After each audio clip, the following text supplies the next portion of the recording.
Hi friends, ఎలా ఉన్నారు? మేము బాగున్నాము. మీరు బాగున్నారా ఫ్రెండ్స్? ఈరోజు మా రాయలసీమ స్టైల్లో బెండకాయ టమాటా కర్రీ ఎలా చేయాలో చూపిస్తాము. చూడండి ఫ్రెండ్స్. ఒక కడాయి తీసుకొని తగినంత ఆయిల్ వేసుకొని ఆయిల్ హీట్ అయిన తర్వాత అందులోనికి ఆవాలు, జీలకర్ర,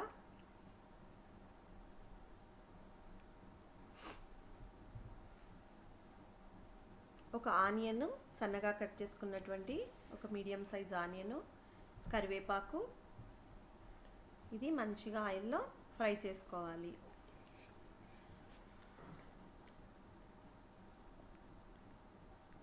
ఒక 2 ఎండుమిరపకాయలు కట్ చేసుకున్నటువంటివి వేయాలి. ఈ విధంగా ఫ్రై చేసుకోవాలి.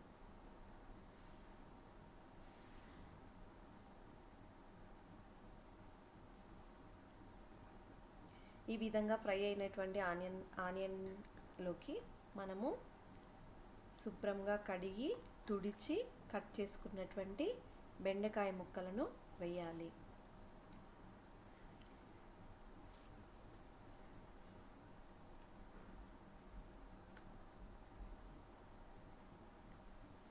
కడిగి తుడవడం వలన మనకు బంక అనేది రాదు ఫ్రెండ్స్. ఆ జిగురు అనేది రాకుండా ఉంటుంది. తగినంత పసుపు వేసుకొని మంచిగా కలుపుకొని ఫ్రై చేసుకోవాలి.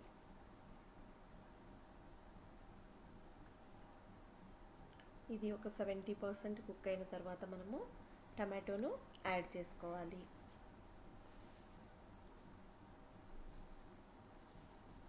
దీనిలోనికి కాస్త ఉప్పు వేసి మంచిగా ఫ్రై చేసుకోవాలి. రుచికి సరిపడా ఉప్పు యాడ్ చేసుకొని మంచిగా ఫ్రై చేసుకోవాలి.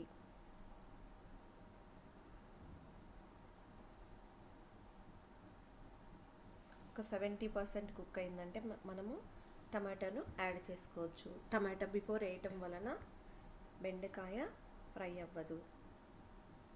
ఈ విధంగా సన్నగా కట్ చేసుకున్నటువంటి ఒక 2 మీడియం సైజు టమాటోస్ను మనము ఈ బెండకాయలోకి యాడ్ చేసుకోవాలి. ఇది మంచిగా కుక్ అయ్యేంత వరకు ఫ్రై చేసుకోవాలి. దీనికి మూత పెట్టకూడదు ఫ్రెండ్స్. మూత పెట్టడం వలన ఎక్కువగా జిగురు వస్తుంది. అందువలన మూత పెట్టకూడదు. ఈ విధంగా మంచిగా ఫ్రై చేసుకోవాలి. ఇది మా బేసిక్ వంటకం.